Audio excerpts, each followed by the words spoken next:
Hello, today I'm going to show you one of the most important principles of drawing, pencil shading. If you want smooth, realistic shading, then keep watching. First, when shading, you want to build up your values.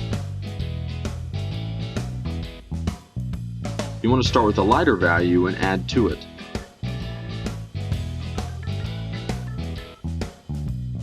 Next, you need to understand how to identify the three basic tones.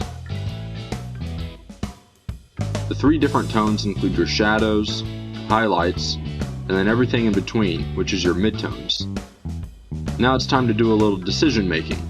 There's two ways to begin shading your drawing: by completing a section at a time, or by laying down a base tone and building your drawing up from there.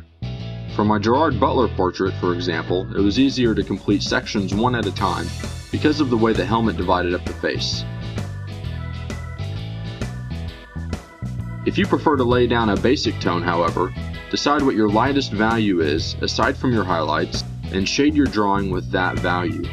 Usually when I do this, it's always with a 4H pencil. That way you can still erase out your highlights. So, now you're ready to start shading. Okay, this is where the fun begins, because now you get to make even more decisions about your drawing style. I'm going to show you 5 different techniques to shade your drawing. They include hatching, cross-hatching, creating shadows, scribbling, and using a blending stump. Hatching is shading with lines that all go in one direction. You can hatch loosely or tighten things up to create a smoother texture. Cross-hatching is the same idea, except you use lines that go in all directions. Again, you can create loose or tight cross-hatching. Loose hatching or cross-hatching is good to use if you're creating a cartoon or comic book character. Realistic drawings require tight hatching or cross-hatching in order to appear more smooth and natural.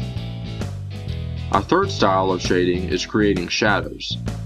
You will most likely draw something that requires deep blacks, and a standard HB pencil won't cut it.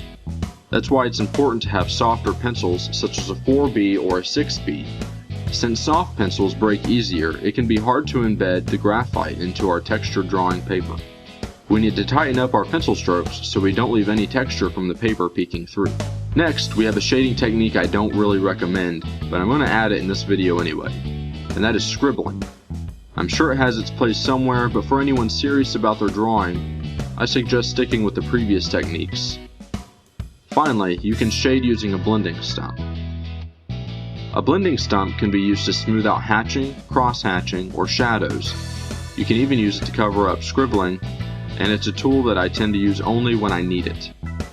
Please, feel free to comment and ask questions below. If you found this tutorial helpful, subscribe for future tutorials and speed drawings.